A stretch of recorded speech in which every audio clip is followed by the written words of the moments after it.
Hola, ¿cómo están? Buenas noches. Bienvenidos a todos los que están acá y los que están en el Zoom a esta reunión que en nombre de Carolina Polak-Sokol, Marilis Novosiltsov y mi nombre es Martín Trigo, para los que no me conocen, le damos la bienvenida y le agradecemos que estén aquí. También queremos agradecerle a la comisión directiva, a Alejandra, a Estela, que nos acompañaron en la organización de esta actividad y que es la primera reunión de un ciclo de conversaciones que lo enmarcamos en tres significantes: lenguaje, literatura, psicoanálisis, para encontrarnos, conversar y ponernos a pensar y dejarnos llevar por ese pasito más que el arte nos permite alcanzar a los psicoanalistas. Cuando nos hicieron la invitación a trabajar las relaciones posibles entre literatura y psicoanálisis, se nos impuso la escritura como la vía regia por donde queríamos abordarlo. Escribir lo que del decir pueda escribirse es para la práctica del psicoanálisis un ejercicio imprescindible en su trabajo con el lenguaje. Decidimos entonces, como es la ocasión de hoy, invitar a escritores que se dispongan a conversar con nosotros acerca de su experiencia con la escritura. Probablemente lo que ella ha subvertido en ellos y también lo que puede esperarse de la literatura en la tramitación de la realidad humana. Lacan, lo evoco aquí hoy porque me parece que nos orienta en ese sentido, a los psicoanalistas por lo menos, ha definido a la literatura como disposición de restos, como la inserción en lo escrito de lo que primitivamente sería canto, mito hablado, procesión dramática. Entiendo que esa definición de la literatura se pone muy cerca de lo que efectivamente ocurre en un análisis. Literatura y psicoanálisis transitan por la escritura surcos que se aparean y prácticas que se llaman al encuentro. Gracias a Carolina llegó a mí el libro El corazón del daño. Podría expresar varios efectos de su lectura, pero tal vez decir que su escritura propone un ritmo en que las letras surgen como soportes para pasar una y otra vez por los exilios a los que el lenguaje nos arroja. Experimenté en su lectura que se escribe en el límite del silencio, que se escribe con dolor, con la historia y desde la infancia, que escribiendo se viaja en el exilio y en los imposibles retornos, que el recorrido de una escritura hace sus postas en la poesía, que la muerte se hace carta que llega a destino y algo de eso se escribe. Bueno, en eso andamos y tenemos el gusto y la maravillosa oportunidad de dialogar hoy con su autora. María Negroni está con nosotros. Es un honor para nosotros, para la escuela, que estés aquí hoy. Muy conocida por todos, diré que es escritora. Ha escrito ensayo, poesía y novela que componen una extensa nómina de publicaciones. Ha recibido numerosas distinciones de diversas instituciones locales y extranjeras. Su obra ha sido traducida en varios idiomas. Según ha dicho, escuché por ahí, parece que si tuviera que distinguir un género para su escritura sería la poesía. También se ha decidido por la transmisión de sus lecturas y su posición ante el quehacer literario. Es profesora en la Universidad de Nueva York y dirige la maestría en escritura creativa en la Universidad Nacional de 3 de Febrero, aquí en la provincia de Buenos Aires.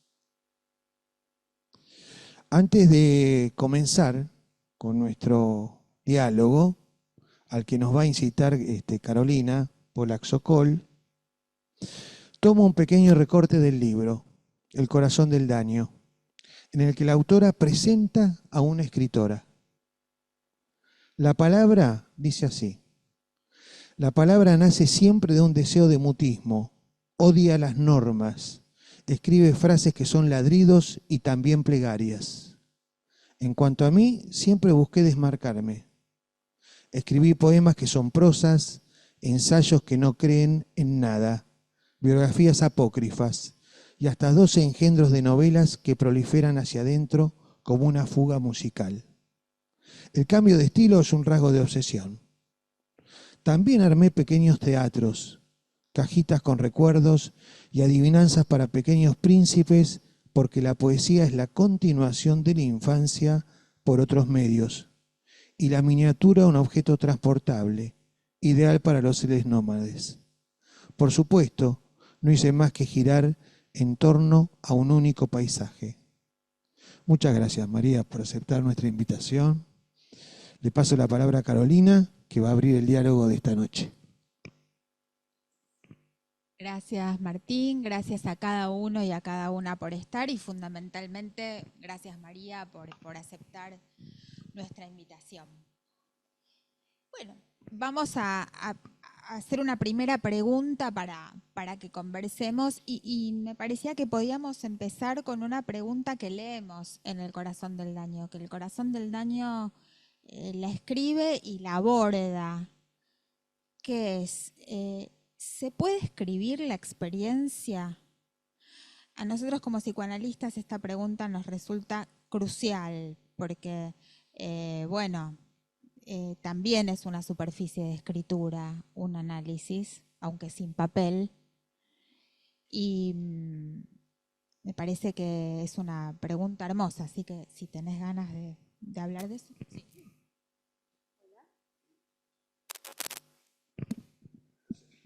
Hola, ¿sí? Hola. Hay amigos acá en la sala también. Eh, a ver, es una pregunta difícil esa, porque por un lado se podría decir que no hay otra cosa que la experiencia. Sí, la escritura también es una experiencia.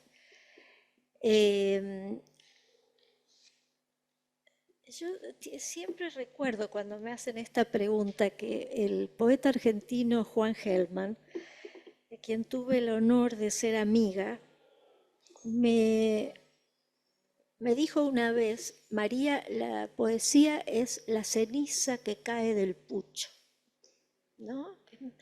Entonces, la idea de que la vida se consume, digamos, se quema, arde, se quema, y el producto, esa ceniza que cae del pucho, sería el poema o la escritura. Pero no habría, siguiendo esta imagen, no habría escritura sin fumarse el cigarrillo.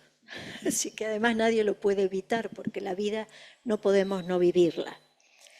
Ahora, esa relación entre experiencia y escritura es dificilísima, porque la escritura es una especie de, ¿cómo decirlo?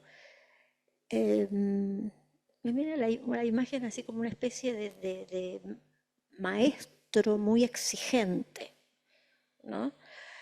Hay muchos costos en la decisión de escribir. A veces cuando a mí me dicen, que sos escritora, qué lindo. Y yo digo, no tienen la menor idea de qué están hablando, es horrible, es una cosa dificilísima.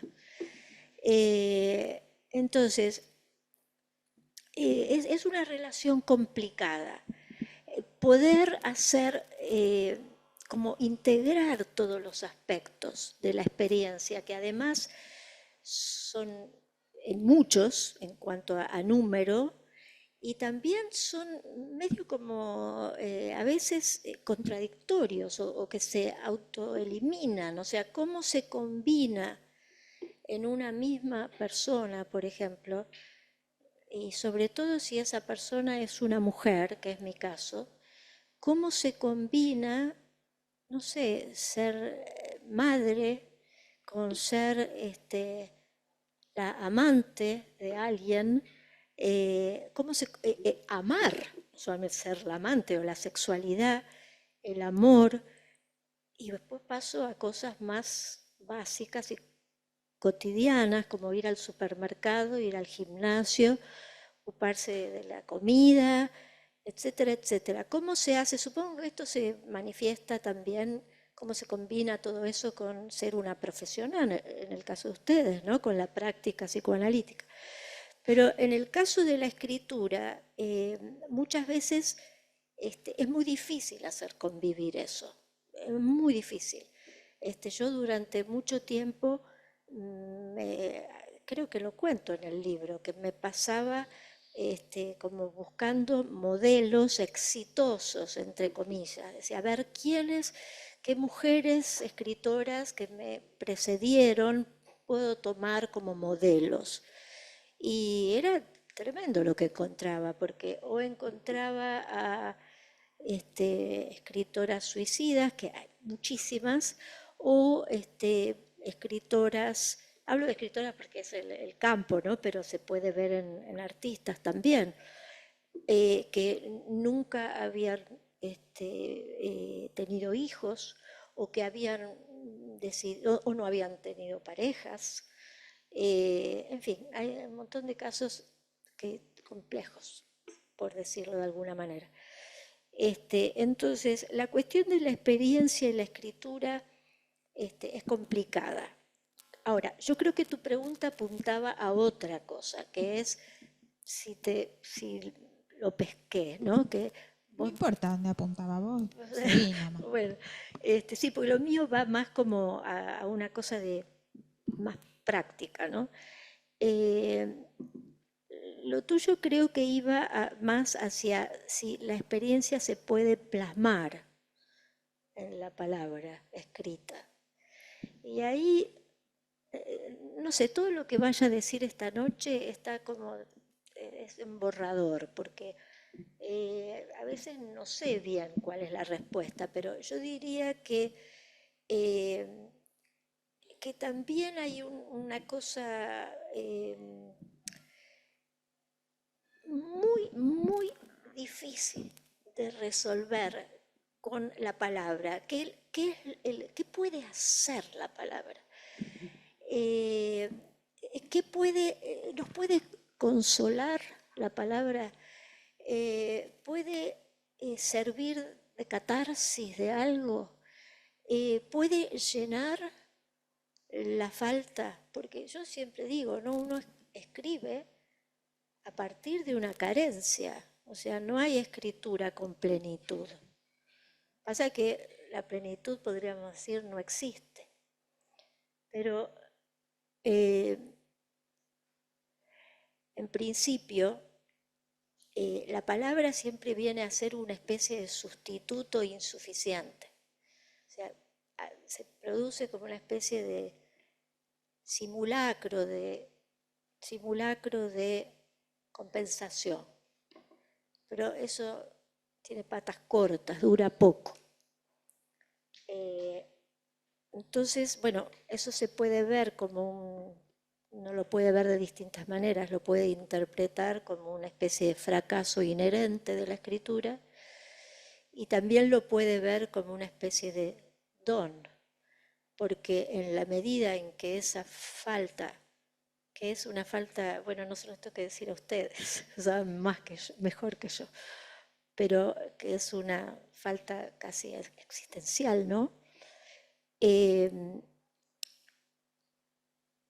Decía que queda corta ese reemplazo, entonces se vuelve a abrir la posibilidad de escribir, porque uno no encuentra la satisfacción. Yo siempre digo, no sé si lo he escrito, pero no sé dónde, pero Octavio Paz dice que el escritor o la escritora es como Sísifo, ¿no? Que está como acarreando la piedra, la pone arriba, la deposita, que ese es el momento que uno diría, bueno, acá está el poema escrito, o la novela, acá está, es esa piedra. Pero esa piedra se cae, entonces indefectiblemente se cae. Entonces Sísifo tiene que volver a empezar, y a remontar. Entonces eso mismo se podría vivir como, qué suerte que pasa eso, porque si la piedra se quedara arriba, ya no habría más nada que decir o hacer, no habría deseo, que el deseo viene como atado a eso que falta. Bueno, por ahí. María, un montón de cosas de lo que decís. Por ejemplo, esa experiencia que nunca termina de decirse en esta palabra, que es un sustituto que se queda corto. Yo leí en tu libro Pequeño Mundo Ilustrado que vuelve no solo en El Corazón del Daño, que es, comillas, lo más autobiográfico de tus textos, sino también en los poemas, en los ensayos, en Satí, en Bomarzo, o sea, de esa experiencia está hecha ese hablar desde otros lugares también, ¿o no? Bueno, por ahí fui. Sí. Digo, esa experiencia no solo vuelve en la autobiografía, sino vuelve en esto que todos los periodistas siempre te preguntan por los géneros, ¿no? Ajá. Siempre todo el mundo te pregunta eso. Sí. Pero en toda tu producción estaría eso que insiste en ser dicho, sí, y que abreva en tu experiencia, que abreva en tu historia, de alguna manera también es autobiográfico tu Bomarzo, tu Satí, ¿no? Sí, claro. No hay en el libro de nadie, no hay nada que no esté firmado. Entonces, en ese sentido, sí, uno puede, está siempre esa cosa tan conocida, ¿no?, de Flaubert, cuando decía Madame Bovary, c'est moi, ¿no? Es eso, o sea, uno puede estar hablando de, qué sé yo, el duque de Orsini, o de quien sea, y siempre está como atravesado. Pero no solo está atravesado por la experiencia, lo que en general se entiende por la experiencia, también está atravesado y sobre todo está atravesado por la experiencia con el lenguaje. Porque hay uno en general cuando habla de experiencia se interpreta que es la vida, la biografía, lo que le pasó, dónde estudió, etc. Pero supongo que para ustedes también, pero eso no lo sé. Pero desde el punto de vista de la escritura, hay también una experiencia con la lengua, ¿no? Una especie, esto que yo acabo de decir así muy alegremente, digamos, es el producto también de una práctica, o sea, de que yo me doy cuenta qué pasa con las palabras. Me doy cuenta primero como lectora, ¿sí? Primero, porque antes de ser escritora soy lectora, entonces me doy cuenta, por ejemplo, que hay cosas que leo que me dejan totalmente indiferente, ¿sí? Muchas. Me dejan indiferente y creo que me dejan indiferente porque no veo qué está pasando con el lenguaje ahí. El lenguaje es como el protagonista principal de un libro. No importa las anécdotas, la trama, no importa. Es como si yo te dijera, es la carne, el cuerpo del texto, es el ritmo, es por eso vos leíste en ese fragmento, no me acuerdo cómo decía, algo de la obsesión, que algo es la marca, ¿cómo era? No, bueno. La cuestión del género. No, dije algo de una frase, no importa, si no la vamos a encontrar. Es algo de que la obsesión es muy importante, es como si te dijera el cambio de estilo. El cambio de estilo. El cambio de estilo, que podríamos decir el cambio de tema, el cambio de argumento, es también una marca de la obsesión. En mi caso es clarísimo, ¿no? Pero también en otros escritores eso se aplica. Entonces, hay algo que pasa con el lenguaje que tiene que ver con la experiencia, que eso se podría hablar de la experiencia literaria, pero suena muy distante la experiencia literaria. Esto por ahí se engancha con otra pregunta que No me escuchan. Perfecto. esto por ahí se engancha con otra cosa que podemos leer en el texto El corazón del daño. La narradora dice así: con el desmorono empiezo a escuchar el motor explícito de la escritura. Y en otro momento dice: opuse a tu figura espesa la fragmentación, a la grandeza de tu ficción el encanto de lo microscópico, alcé barricadas ante la falta de límites. Entonces, ahí pregunto, ¿el desmorono la hace escribir o es la escritura la que genera ese desmorono, esa caída, esa erosión de eso completo, inmenso? Porque la traigo a cuento de esto que decís, ¿no? Del oficio, de eso que la escritura hace. Freud decía algo hermoso, que era que el oficio del psicoanalista no era per via di porre como el del pintor, sino per via di levare como el del escultor. Y por ahí se puede pensar que la escritura también extrae, no es que el otro se desmorone, sino que no sé cómo lo Sí, las dos cosas contestaría. No es un o, sino un i. Es el desmorono de... Ahora que lo decís, me gusta todavía más la palabra, porque no es un desmoronamiento, es un desmorono, ¿no? De la historia, del sufrimiento, todo eso, que es esa especie de masa biográfica que nos constituye a todos, y es también el desmorono que se produce al escribir. Perdón, me había olvidado, son las dos cosas. Podríamos decir, vamos a sonar muy pesimistas, pero podríamos decir que esas dos pérdidas, esos dos desmoronamientos son igualmente necesarios. No hay creación sin eso, sin ninguna de esas dos cosas. Macedonio Fernández decía: muchas veces me interesé por la metafísica, pero me distrajo la felicidad. Sí, que es buenísima esa frase.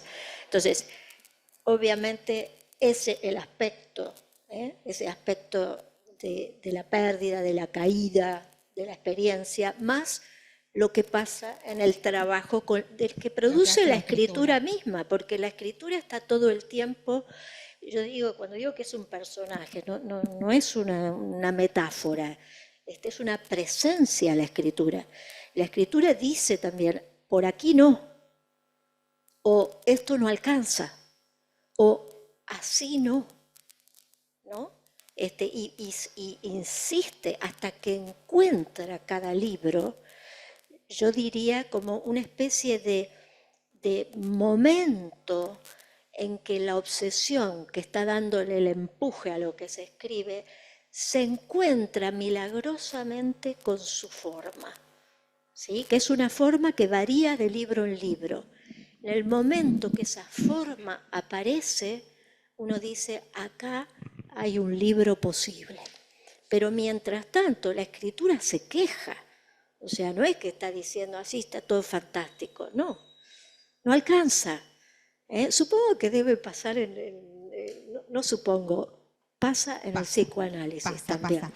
Sin embargo, pareciera cuando uno lee El corazón del daño, me dio esta sensación, a ver qué te parece, que hay algo que no logra desgastarse nunca. Y me refiero a eso que aparece en bastardillas, tu palabra, tu frase, ¿no? Que uno cuando las lee podría hacer la propia lista y algunas coinciden, ¿no? Eso pareciera que no drena, que queda como un carozo. Sí, o podríamos, no sé si carozo, pero sí como algo calcificado, que son como nudos que no se pueden desatar.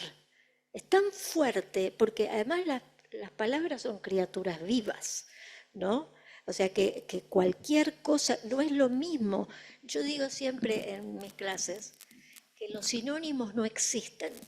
No hay sinónimos, porque las palabras están cargadas de afecto, positivo, negativo. Entonces hay ciertas palabras que no pueden ser reemplazadas y son como núcleos, otra vez, que uno intenta, ¿no? Incluso como que los quiere exorcizar, ¿no? Y entonces a ver si de esa manera de decirlo, ¿cuántas veces uno da vueltas al mismo conflicto por años y años? ¿No? Años. La repetición, le La decimos repetición, nosotros. bueno, sí.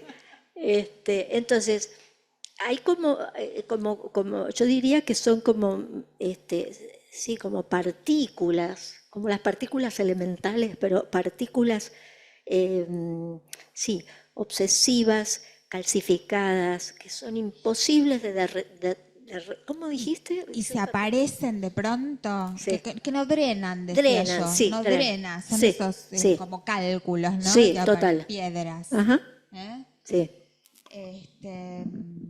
Recién decías que cada libro encuentra su forma. sí. Y leemos también en la página 13 algo que me gustó mucho. Leo, no, Sí. cito a María Negroni. El libro al principio es algo redondo, después se ajusta. En cierto momento se corta la esfera, se aplana, se transforma en rectángulo o paralelepípedo. Se da al planeta forma de tumba. Se le pone un gabán de madera. Al libro le basta con esperar la resurrección.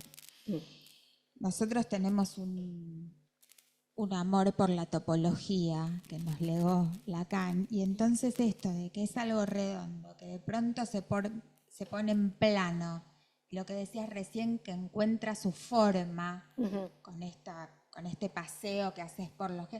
¿Qué decide esa forma?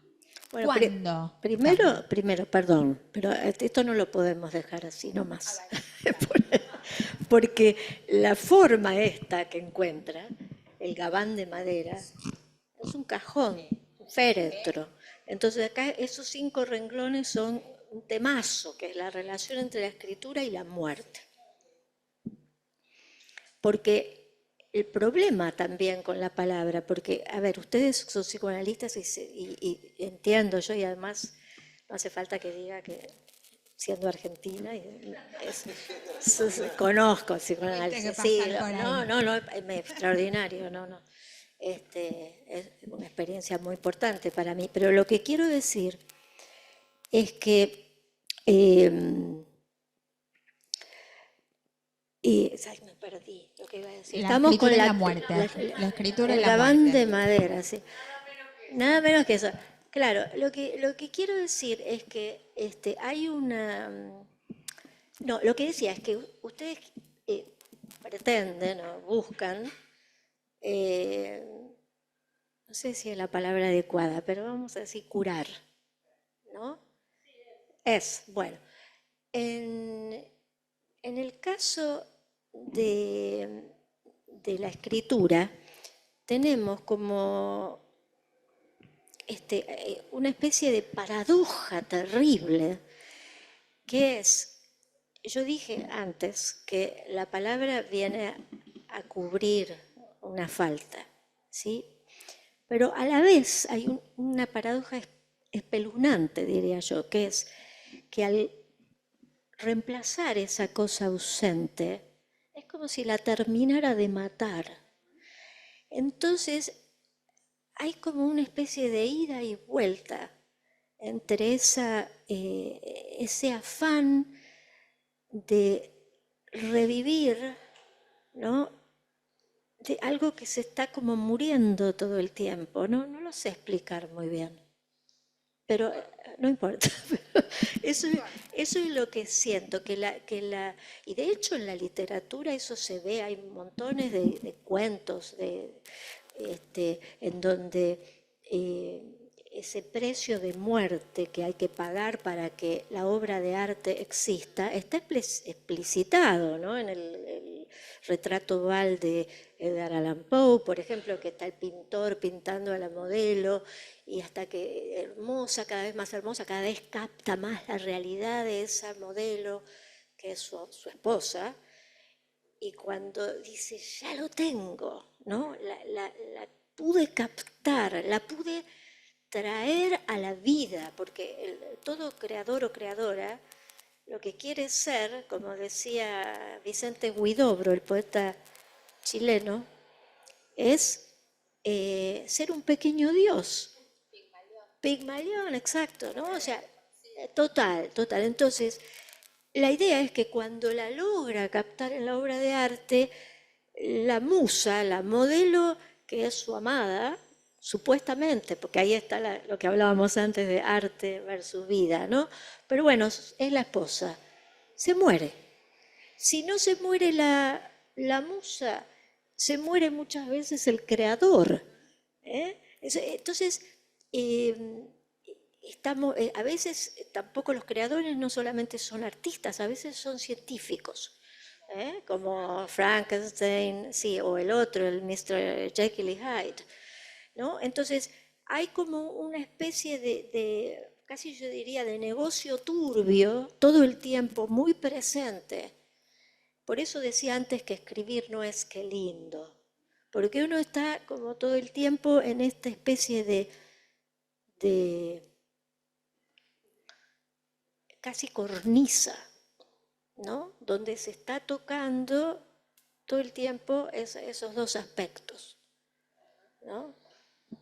Sí, bueno, me traía lo que estabas diciendo, algunas cuestiones que para los psicoanalistas son también un enorme desafío, ¿no? En relación a algo que también Lacan en algún momento arrima al lugar del analista, que tiene que ver con la pulsión de muerte, ¿no?, que está tematizada como lo imposible de decir, como ese imposible.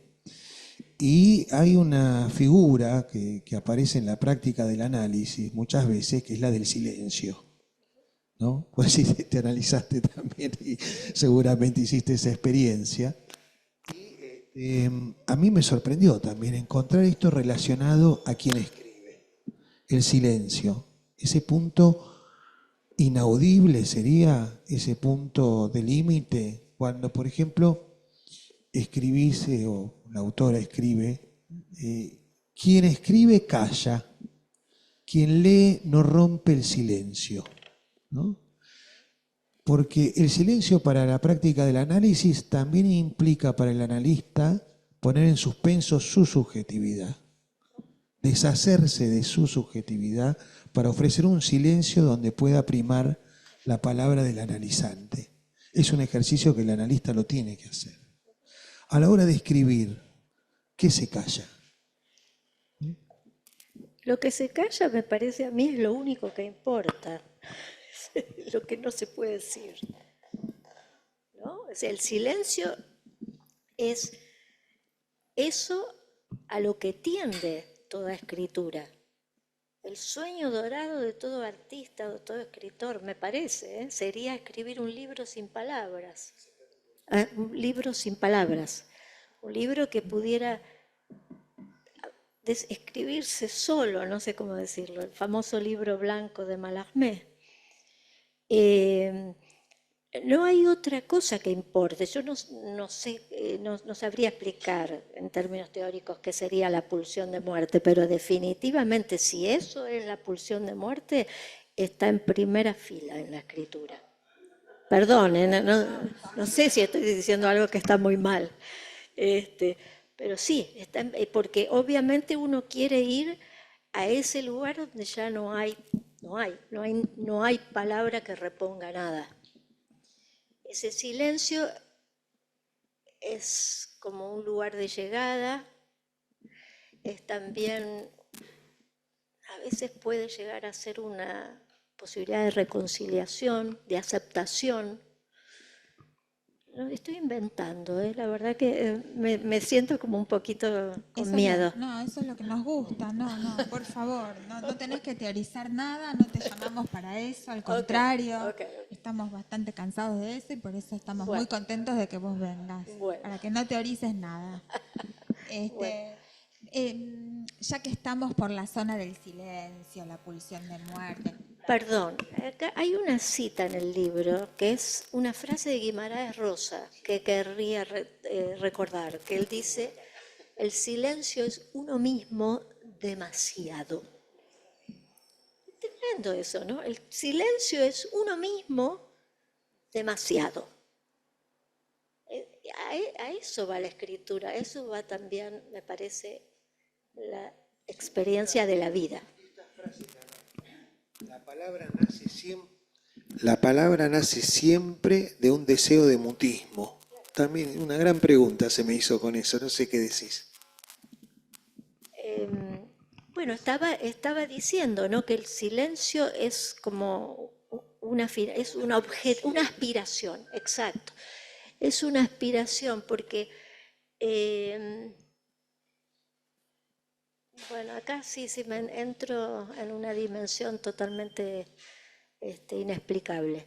Pero de alguna manera, en esa especie de suma de deseos, porque hay tantas cosas que se ponen en juego cuando uno está escribiendo, tantas cosas que quiere uno a la vez, que quiere esto y quiere lo otro y busca lo otro y intenta lo otro, o sea, son como muchos objetivos.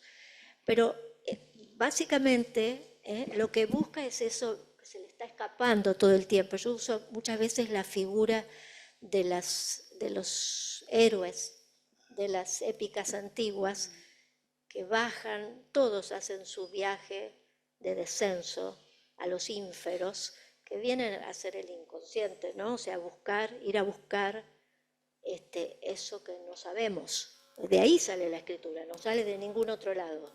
Entonces van, en general no encuentran ninguna respuesta. No encuentran porque las figuras a las que abrazan, la madre, el padre, el maestro, se desvanecen, ¿no? Hay 3 veces el intento del abrazo y la figura se desvanece en el aire. Entonces, respuestas no hay. Entonces uno diría, bueno, ¿qué es lo que se va a buscar? Se va a buscar, quizá, podríamos pensar en voz alta, ¿no?, que una posibilidad se va a buscar, como podríamos decir, mejorar la calidad de las preguntas. Porque hay distintas clases, así como hay distintos tipos de escritores, hay distintos tipos de lectores, ¿no? O sea, también hay como niveles de lectura. Y hay también distintas calidades de las preguntas. ¿Y cuáles son? O sea, a ustedes les debe pasar en la práctica también, ¿no? Que la gente viene con distinto tipo de problemas. Y hay problemas, por ahí me equivoco, ¿no? Pero a mí me parece que hay problemas más interesantes que otros, ¿no? O sea, la gente puede venir con problemas, como, no sé, que se están problematizados y uno dice... Es como cuando uno ve... Podría ser que algún problema nos resuene más que otro, ¿no? Claro, no, pero quiero decir que es como cuando uno ve una película, para sacarlo de la... Ve una película y termina de ver la película y dice, ¿y esto? ¿Qué importancia tiene? Si uno se le queda en la cabeza 2 minutos y después se olvidó, porque no tiene ninguna relevancia. Hay distintos niveles. Entonces yo digo que uno de los intentos de hacer esos descensos es a mejorar esa calidad, de interrogaciones que uno tiene para sí mismo y para la vida, para la existencia, que no son muchas preguntas, son pocas, son 2 o 3. Las contamos con los dedos de una mano, esas preguntas. Entonces, eso sería una, pero después, esto es algo que a veces intuyo, muy pocas veces, lamentablemente, pero no sé. A veces me pregunto si no podría haber otro tipo de relación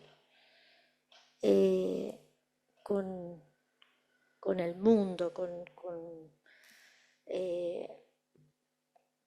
me estoy metiendo en un camino muy difícil. Vaya. Sí, sí, vaya. Que tiene que ver con esto de volverse uno con ese silencio. Sería como si uno pudiera haber alguna manera, no lo sé, alguna manera de habitar ese silencio de una manera armónica, como aspiración, ¿eh? ¿Se entiende?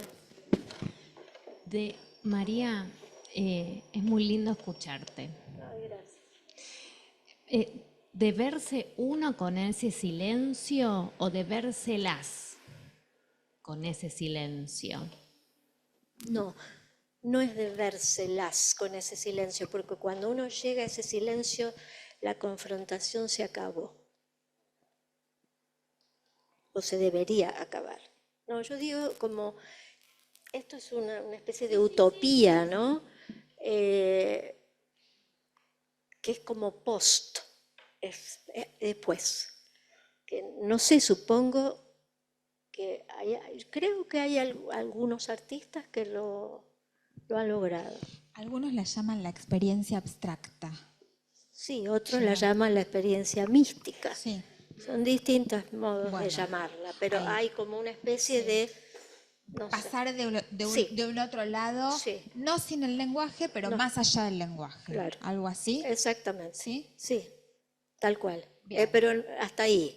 Sí. No sé más. Sí, porque después también hay que usar el lenguaje. Claro. Después, de nuevo, hay que volver. Exacto. Hay que hacer ese pivot. Exacto. Claro, Sí. claro. Bueno, le haría la última para que después abramos un poco al público y que habría un montón más, por supuesto, pero que fue con la que invitamos, una de las frases con las que invitamos hoy, donde la citamos de Pequeño Mundo Ilustrado, donde usted dice que desde el punto de vista de la literatura, las afinidades entre el psicoanálisis y el gótico resultan conmovedoras. Anduvimos por ahí recién un poquitito bordeando, pero por ahí nos quiere contar algo más de de esas afinidades. Bueno, esa es una afinidad fechada, porque yo tengo mis etapas. Entonces, en una etapa, en una vida, por ejemplo, me obsesioné con la literatura gótica. Fue en mi primer regreso a la Argentina, como en la década de los 90, que me parecía patético todo lo que me rodeaba. Lamentablemente se está apareciendo, sí, el retorno, sí. Bueno, entonces se me dio por... pero aparte sí, como soy como muy neurótica, entonces me metí a leer esos libros uno atrás del otro.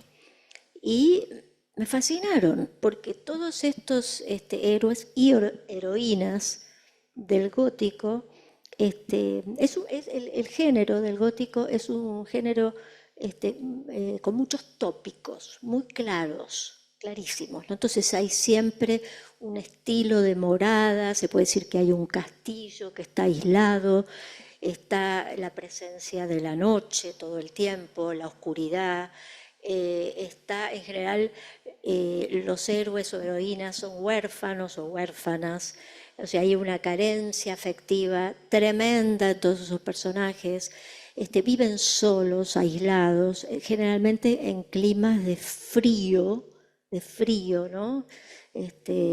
Frío emocional también, ¿no? Los abrazos fríos. Y generalmente también, o muchas veces, son creadores o científicos, etc. O sea, que tienen una especie de patrón que se va repitiendo de libro en libro. Entonces, a mí me empezó a llamar la atención cuando leía esto, que en todas las novelas hay siempre un descenso. Son moradas que tienen una parte visible, ¿no? O una torre incluso, los castillos. Después tienen los distintos niveles y después tienen el sótano o las criptas o los pasadizos que están abajo, oscuros en la humedad. Y siempre hay como un secreto que está escondido. Generalmente es un crimen que está vinculado a un secreto sexual. Absolutamente. La sexualidad es como también un personaje central. Incesto y parricidio, decimos. Total. Bueno, entonces, estos personajes que bajan, o sea, los sótanos son a la vez los lugares donde se cometen los crímenes, por ejemplo, en La Condesa Sangrienta de Valentín Penrose, que ella baja todas las noches a los lavaderos del castillo donde produce sus orgías de sangre. Eso sería un caso. Pero también el sótano es el lugar donde Drácula, por ejemplo, se entierra para dormir en el féretro con la tierra, que es como la madre, ¿no? Que son, los huérfanos están siempre es como una hiperpresencia de lo maternal, por oposición, ¿no? Entonces, estaba mirando esto o leyendo esto y de repente dije, pero esto es como el análisis, porque es el descenso, ¿no? El descenso a eso que está oculto. Entonces, a mí se me ocurría que la figura del analista o de la analista podía ser similar, ¿no? O sea, que esas jovencitas curiosas que van a ver qué hay detrás de las puertas cerradas con llave, que generalmente encuentran las ex esposas asesinadas, ¿no? O todas esas cosas, son los cuartos que va a abrir. Nos volvimos psicoanalistas, esas jovencitas. Sí, alguna vez. Claro, tal cual. Bueno, entonces esa sería la conexión que hice entre el gótico y el psicoanálisis. Muchísimas gracias, No, hermosa. Quiero terminar con el texto.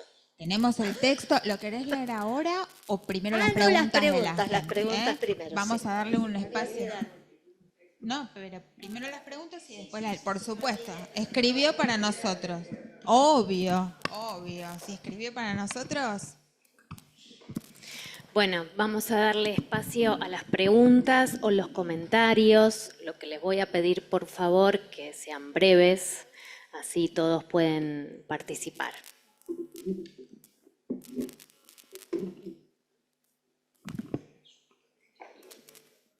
Sí, tanto en el Zoom como acá.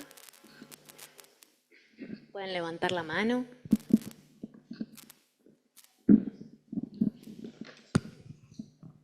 Mariana Davidovich. Bueno, hola María, qué gusto escucharte. Y vi la obra de teatro también. Quería preguntarte un poquito por eso, porque era rara esa obra.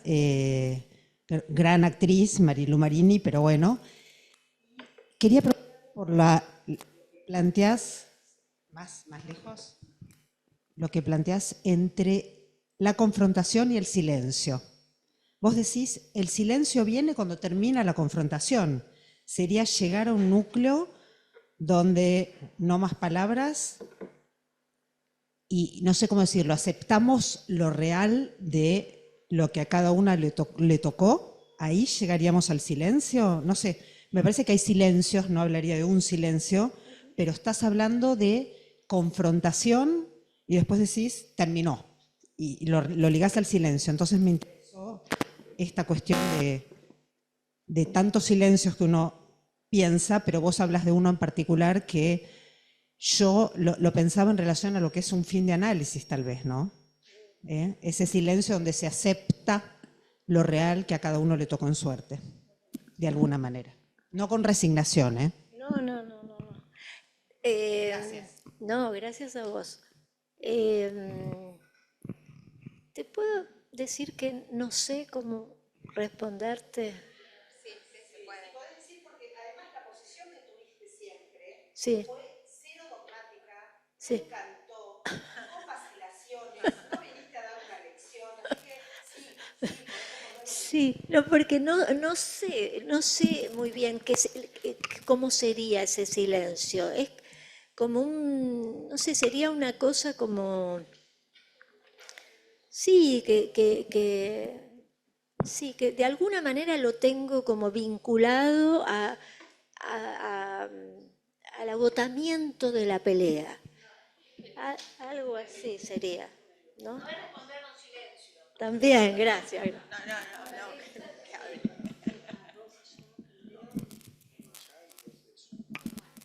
Vamos a dar la palabra a alguien de allá del fondo y después vamos al Zoom.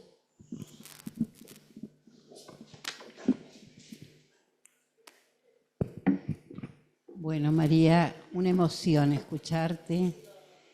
Esto de que las palabras son vivas, me parece que es la articulación entre psicoanálisis y literatura, ¿no? Lo que te quería preguntar, hay muchas cosas, pero esta cuestión de habitar el silencio de manera armónica, ¿no? ¿Qué relación hay entre esto y en la escritura, donde vos trabajás mucho lo ilegible y el trabajo sobre el límite, y donde en todo momento, cuando trabajás el tema, esta cuestión de lo inefable, lo trascendente, yo entiendo que vos lográs en ese límite, en ese fuera de campo, porque me parece que escribís en lo que no escribís. Entonces, que ahí se actualiza algo del orden de lo inefable, lo que no se puede escribir.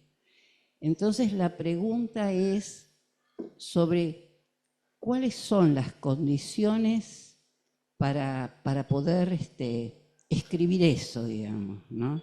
Me parece que algo se dijo acá, que creo que tiene que ver con la experiencia de la falta, ¿no? Pero bueno, quería saberlo desde tu lugar. Bueno, gracias, No, muchas gracias. gracias a vos.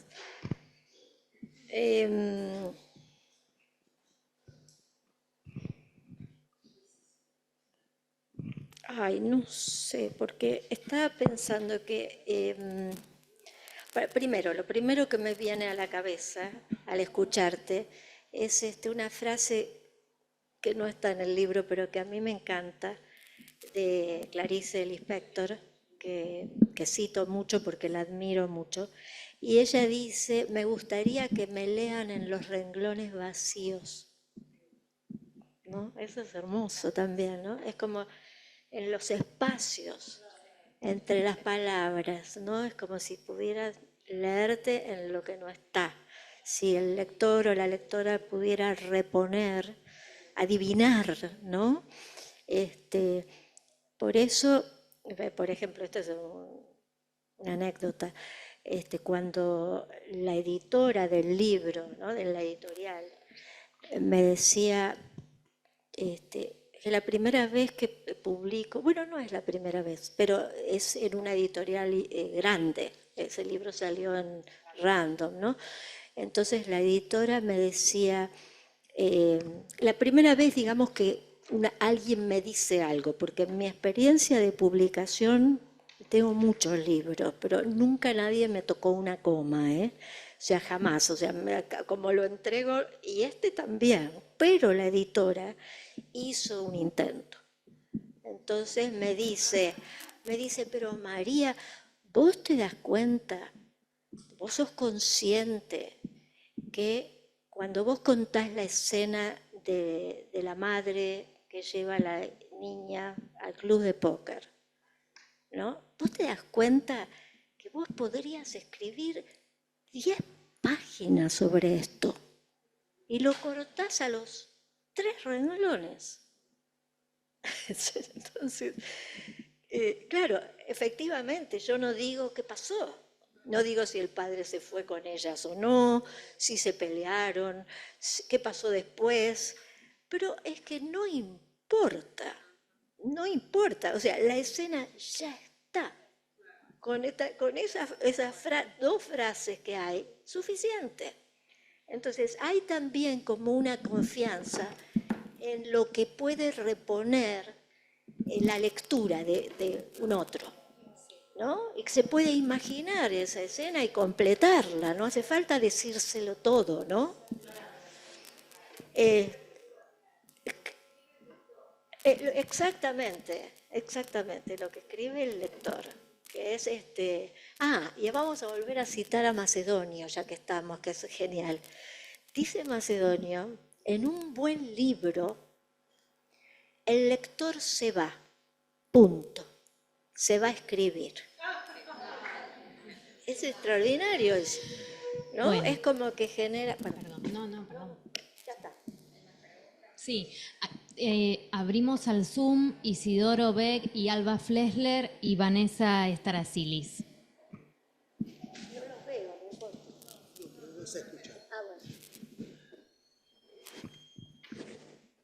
Bueno. Hola. Bueno, gracias. Gracias, María, por estar en nuestra escuela. Gracias a los colegas por convocarnos. Es un gusto realmente. María, te quería hacer una pregunta, sabiendo que como escritora has recurrido a distintas expresiones de escritura, el ensayo, la novela y la poesía. Es a propósito de la poesía, que te quiero hacer una pregunta que siempre me surge cuando tengo oportunidad de hablar con quien ha publicado poesía.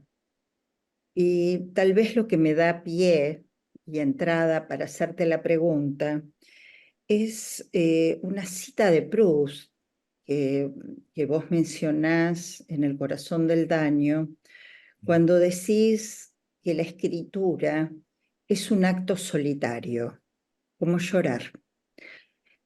Quería preguntarte si podés decirme y decirnos algo sobre qué llevaría para vos a quien escribe poesía a publicarla, es decir, a que eso se haga público.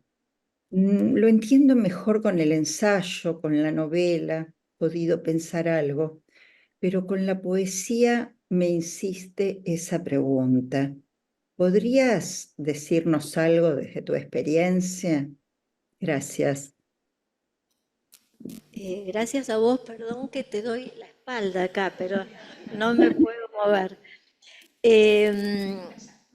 estás del otro lado. Bueno,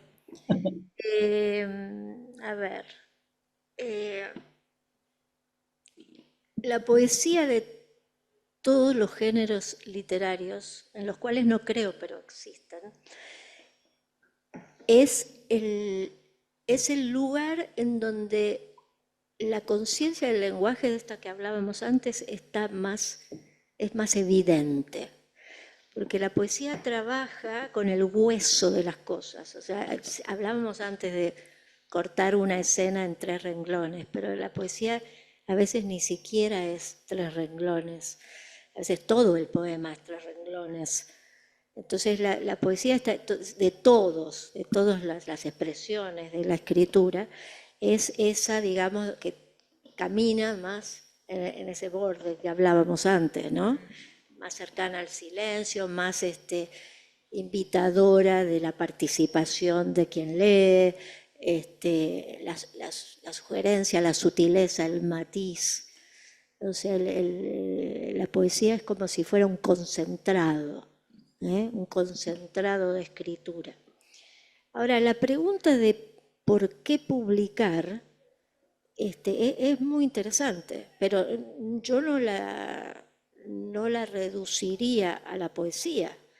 O sea, sería, bueno, ¿por qué publicar también una novela o por qué publicar un libro de ensayos? También me parece que, en mi opinión, ¿no? Que la pregunta aplica a todos los casos. A mí me parece que hay, a ver, lo respondería así. Como lectora, cuando a mí un libro, no importa si es de poesía, me produce esa emoción que podríamos llamar efecto, ¿no? Estético. Cuando a mí me conmueve un libro, cuando yo termino el libro, y esto los juro, no me pasa mucho, pero cuando termino el libro y lo cierro, digo, gracias. Tengo como una sensación de agradecimiento a quien escribió eso, porque de alguna manera son libros que me permiten pensar o sentir cosas de una manera que no estaban en mi vocabulario, en mi radar, en mi manera de entender las cosas. Entonces me produce un profundo agradecimiento. Entonces yo creo que la idea de publicar para todos los escritores sería con la esperanza, porque no puede siempre suceder, pero que la esperanza es que eso produzca en quien lee esta especie de epifanía, o no sé cómo llamarla, de asombro, que es como un regalo, de encuentro, ¿no? Entonces, ¿por qué no publicarlo? ¿No? Que sería, bueno, salir, que a veces no hace falta, vuelvo a lo mismo, ni siquiera un libro entero. El otro día alguien me contaba que Lamborghini decía que se había leído todo Dostoyevsky para una sola frase, ¿no? Y sería lo mismo, o sea, a mí personalmente como escritora, yo ni pienso en un libro, yo digo, si escribo una frase que pueda como tocar, un poco como la chica que está ahí que me contó de lo de la mariposa, ¿no? Que no importa, ¿no? Pero alguien que toque, ¿no? A un otro es como una bendición.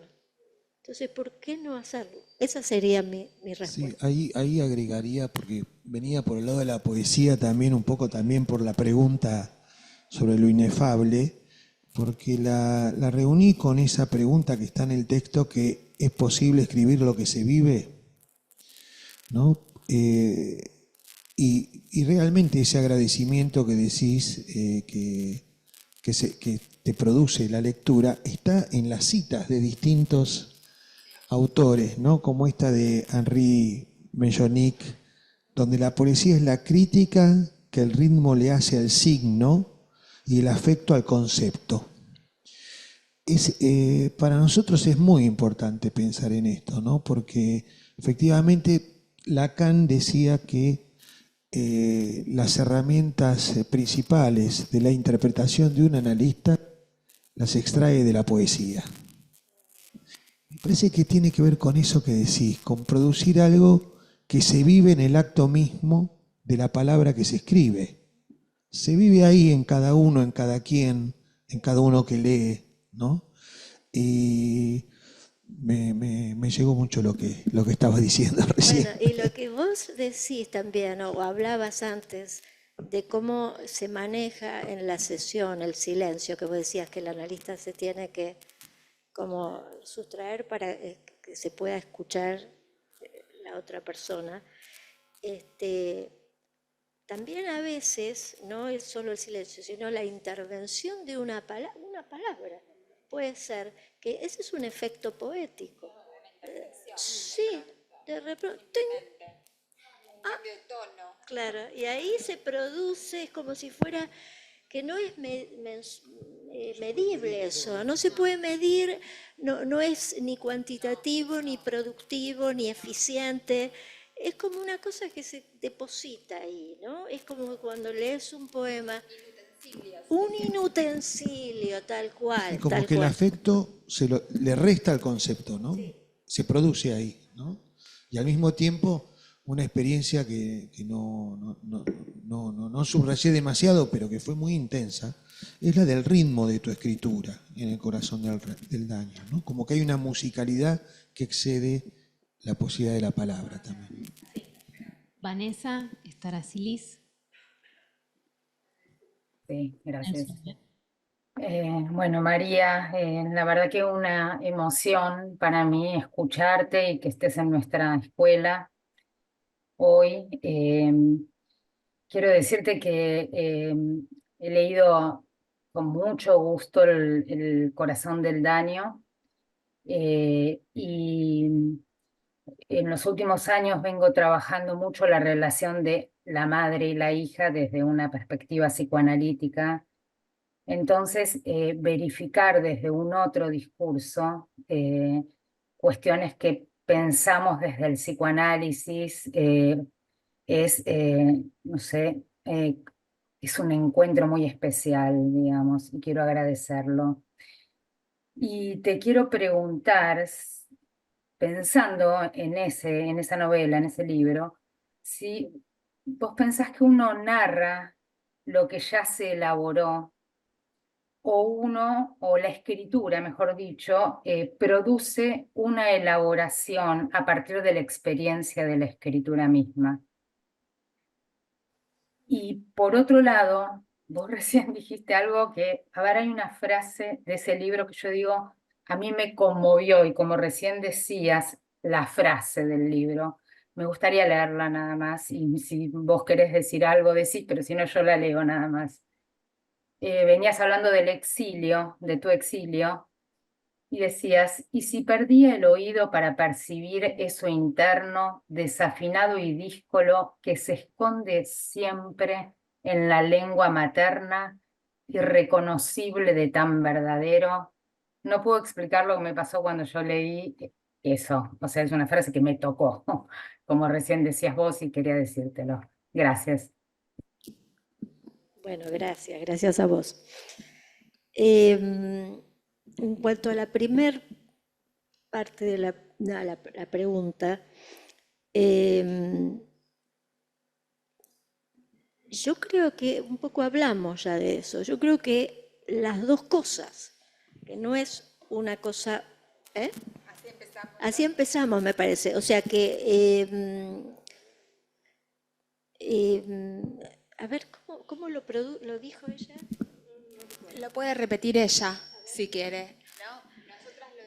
No lo había escuchado porque me sumí un minuto más tarde, perdón si ya lo hablaron. Yo preguntaba si lo que uno narra, lo que ya elaboró, Sí. o en la escritura se produce una elaboración por la Sí, experiencia misma de la escritura. sí, gracias. Sí a las dos cosas. Uno narra lo que ya elaboró y también la escritura elabora. No es una cosa o la otra, son las dos. Lo que no me parece que haga la escritura, pero esto no sé, eso lo dirán ustedes, yo no creo que la escritura cure nada. No lo sé, pero no tengo esa sensación de que... me parece que tampoco consuela mucho la escritura. El repaso que hacías de las escritoras. Es un tema ese, porque el repaso que hacías de las escritoras no es muy feliz. Lo que pasa que es verdad que también nosotros los psicoanalistas tendemos a idealizar un poquito eso, pero cuando uno repasa la vida de los artistas en general, no solo de los escritores y escritoras, bueno, encuentra, algunos logran algo. Bueno, no quiero tomar la palabra que ya Bueno, a ver, los que les pido por favor que sea acotado porque hay varias personas anotadas. Vamos con alguien de ahí que está levantando la mano hace rato, y después seguimos.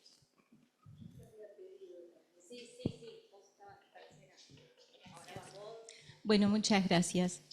Quería preguntarte porque vos dijiste, es horrible escribir. Y digo, caramba, sufre cuando escribe. Esta era una de las cuestiones. Porque además, como yo soy bastante egoísta, inmediatamente relacioné con algo que a mí me pasa cuando escribo, no libros, sino algún texto. Y lo que me pasa generalmente es que una de mis preocupaciones es que no resulte algo tedioso, sino que aunque sea en algo, a alguien lo pueda tocar, despertar. Pero para eso primero me tiene que pasar a mí. Entonces a mí me pasa que si bien tengo un cierto proyecto cuando voy a escribir algo, en la medida que me pongo manos a la obra, digamos así, aparecen cosas nuevas. Y esas cosas nuevas que también me pasan a veces cuando leo, por ejemplo, me pasó hoy, estaba leyendo una parte del seminario 21 de Lacan, me da mucha felicidad.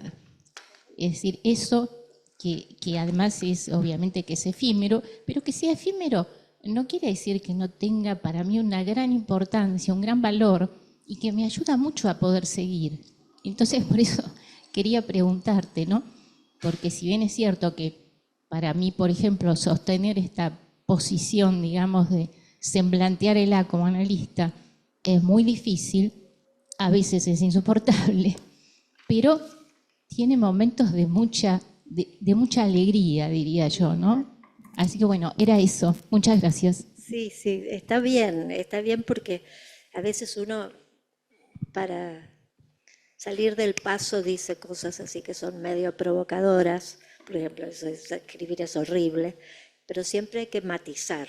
O sea, la escritura tiene momentos de una gran felicidad.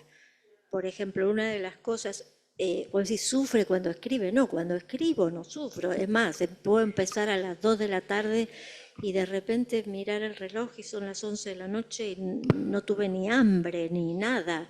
Entonces, esos son como, se suspende el tiempo, por ejemplo, que es una de las maravillas más grandes que puede haber. Entonces, hay una felicidad, pero lo que pasa es que la escritura, o sea, si uno toma como el total de la vida, no está todo el tiempo. Aparte uno tiene muchos momentos en que no puede escribir, en que quiere escribir. Si me pudiera acordar, hay una frase de Louise Gluck, la poeta norteamericana, que dice, los escritores se pasan la vida queriendo escribir y no pudiendo escribir, queriendo escribir de una determinada forma y no pudiendo escribir de esa determinada forma, ¿no? Y eso es verdad, o sea, eso sería la parte que es horrible. Y también está la parte de ese fracaso casi, ¿cómo se dice? Sí, estructural, ¿no? que está dentro, ¿no? Que también hay que poder soportarlo, ¿no? Entonces es como otra vez, es todo, es una parte y la otra. Bueno, vamos con las últimas 4 preguntas o comentarios. Por favor, les pido brevedad. Alejandra Ruiz, Marta Arrieti, Estela Durán y Mariana Troca, ¿sí?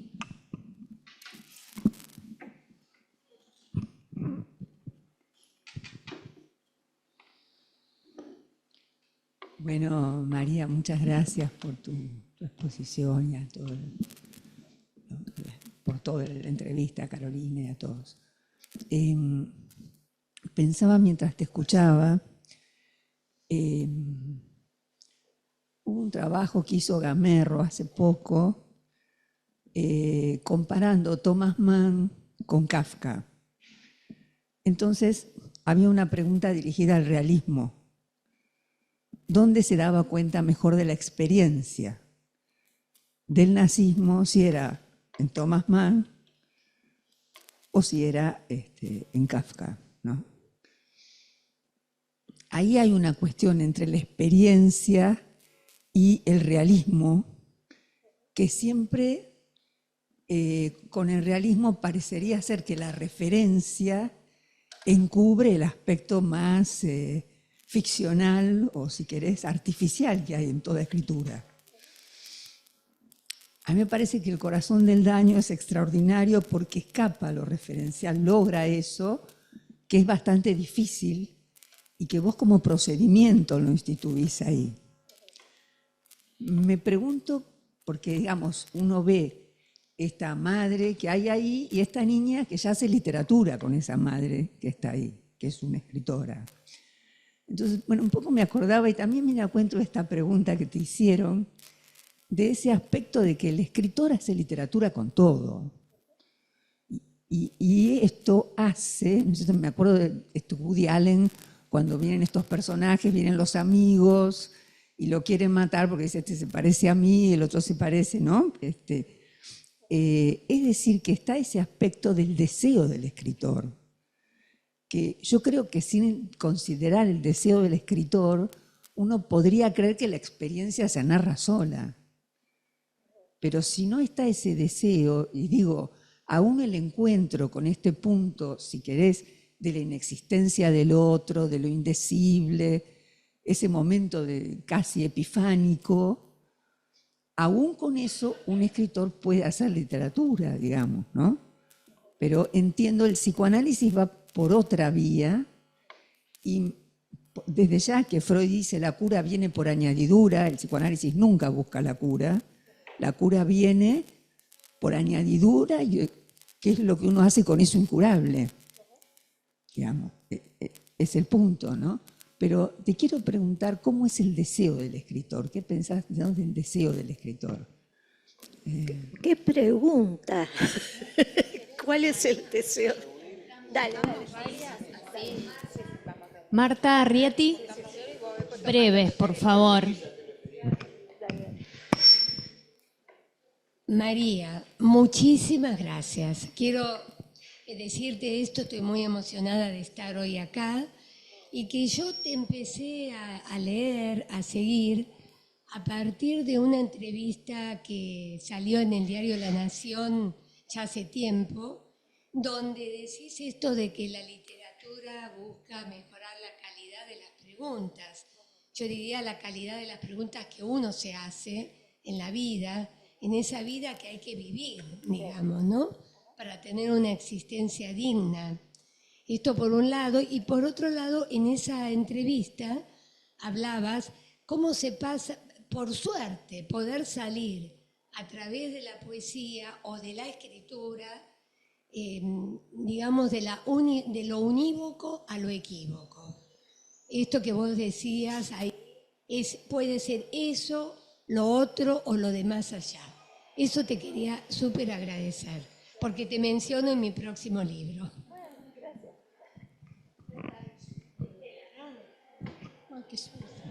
Hola.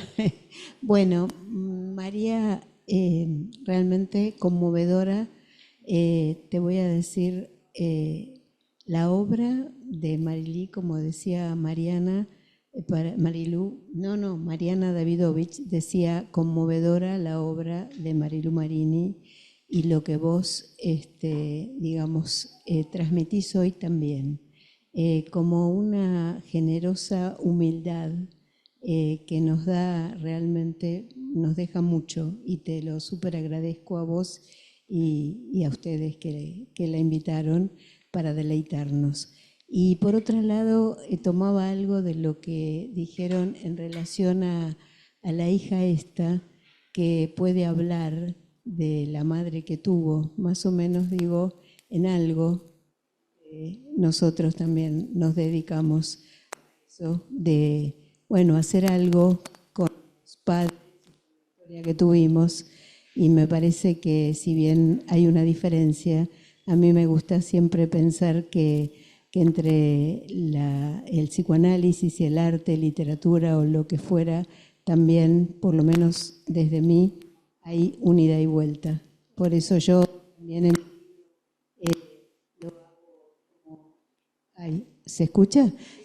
Lo hago como, digo, como ir de un lado al otro, ¿no? Como si fuera un recorrido. Así que bueno, muchas gracias. Bueno, voy a ser lo más breve posible. Primero que nada, muchas gracias. Muchas gracias por haber venido acá, por habernos entregado con tanta generosidad muchas de las cosas que has dicho. También yo soy lectora tuya. Gracias a Carolina, a Martín, a Marilis por esta hermosa idea y esta hermosa invitación. Me quedé pensando en lo que aparece todo el tiempo en esta conversación con vos respecto de la relación entre la escritura y la experiencia. La escritura es una experiencia con el lenguaje, decías vos. El libro comienza con una cita de Clarice Lispector que dice: voy a crear lo que me sucedió. Quiero ir a la obra de teatro ahora, de Marilú Marini. Marilú, la actriz, empieza parada por delante de la escena, parece, diciendo esta misma frase y algunas otras cosas más, y arranca la obra, ¿no? Digo, hay un juego entre la ficción y la realidad, entre el personaje y la persona todo el tiempo. Te quiero preguntar simplemente, ¿cómo fue para vos tu experiencia como espectadora de esa obra de teatro? ¿No? Tu condición de lectora de esa obra, ¿no? ¿Qué te pasó a vos con eso? Esa es mi pregunta. Bueno, no me acuerdo de todas las preguntas. Era como muy buena la idea, pero me quedó la pregunta de cuál es el deseo de la persona que escribe, que es imposible. Esa pregunta es muy difícil, Alejandra Ruiz. El deseo es todo. Todo, no hay nada fuera del deseo, eso es lo primero que diría. La segunda, que me parece por ahí que preguntaste entre lo equívoco y lo cierto, que sí quería decir algo sobre eso, porque hoy hablamos de, digamos, de todo lo que le falta a la palabra, ¿no? De la insuficiencia del lenguaje. Pero lo que no dijimos es que, o no dije yo, que justamente esa imposibilidad de cerrar el sentido es lo que vuelve a la literatura una especie de antídoto contra cualquier pensamiento autoritario. Eso porque, o sea, no hay, justamente porque no se puede cerrar. Entonces, al no poder, yo hablé del don de volver a empezar, pero este es un punto importante también, ¿no? Porque queda como siempre abierto. Entonces, no hay, todo pensamiento y expresión dogmática cierra los sentidos. La escritura no. La verdadera escritura, porque hay de todo. Bueno, eso por respecto a... Después vos me preguntaste algo sobre...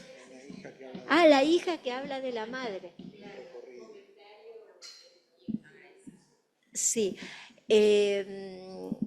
Sí, ahí hay una cosa muy importante también, porque, a ver,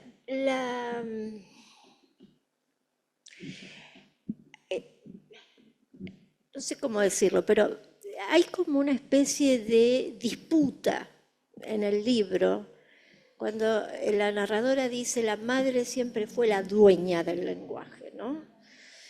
Entonces hay como una especie de pelea, ¿no? Como, a ver, no, momentito, ¿no? O sea, como una especie de disputa de la versión de los hechos, se pelean por si ocurrió tal cosa, no ocurrió, eso no es verdad, Entonces, y además porque ese lenguaje también es una herencia pesada, hablando de herencias, la pesada herencia, claro. Entonces, ahí habría como una, que a mí me llama, me lo hicieron notar, no lo había visto yo, pero alguien me dijo, ¿por qué yo, siendo madre, yo tengo 2 hijos, entonces, ¿por qué me ponía, o sea, el libro gira en relación a la figura de la madre? Entonces, mi respuesta fue, una es esta, ¿no? Que yo estoy haciendo como una especie vamos a ver, a quién le pertenece cada cosa, ¿no? A ver si yo puedo sacar ciertas partes, traérmelas para mi casa, pero también dije, y me parece importante, que yo hago una elección inconsciente, me parece, de seguir siendo la hija, porque la hija está más cerca de la infancia que la madre, ¿no? La madre ya es la adulta. La posición de hija es la posición de la infancia. Y la infancia es la escritura. La infancia también es todo. La infancia es la posibilidad, hasta la posibilidad de ser cruel. Porque la infancia tiene una manera de manejar, o sea, todavía no está domesticada la infancia, no está adulterada, no, es adultada, no se ha transformado. Sí, no es ingenua, no, es súper cruel la infancia, pero es como una crueldad inocente, no sé cómo explicar, es algo así. Entonces, eso es lo que yo quería quedarme, me quería quedar en ese lugar. Sí, bueno. Y lo último, que es lo de la obra de teatro, me hizo la pregunta Martín antes. Mira, la verdad es que fue difícil para mí, porque un libro, creo que se me fue una frase que está escrita, pero se me fue. ¿Cómo es? Algo de la claridad, de la confusión. Bueno, no importa, pero hay una frase del libro que es importante. El libro es un pacto, si querés, entre la persona que escribe y la que lee. En el medio de eso no hay nada. Están las palabras, la página, el silencio. No entra nadie ahí, no hay énfasis, no hay cuerpo, no hay gestos, no hay tonos de voz. Solamente están las cosas que ocurren adentro. Entonces, para mí esta fue una experiencia inédita, porque no he tenido libros anteriores que se hayan pasado a otro sistema, a otro... Es como una... Sí, exacto, es como otro soporte, es una nueva creación. Es una cosa. Entonces, cuando dice cómo leías... No se puede leer una obra de teatro. Yo no leía nada ahí. O sea, más bien me sentía no. ¿Entendés? Porque me sentía como ajena, porque no reconocía los gestos, no reconocía los tonos, no reconocía...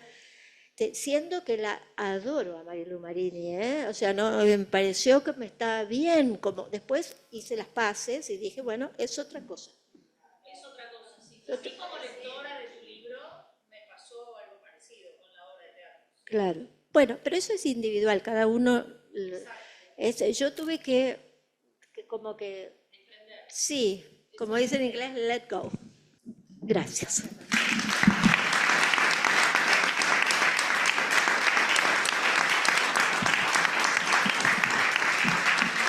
Muchas gracias, María Negroni, por haber estado acá en nuestra escuela. Es emocionante y conmueve escucharte. Gracias a la comisión directiva, a los colegas. Gracias. A Buenos Aires, María Negroni. Gracias.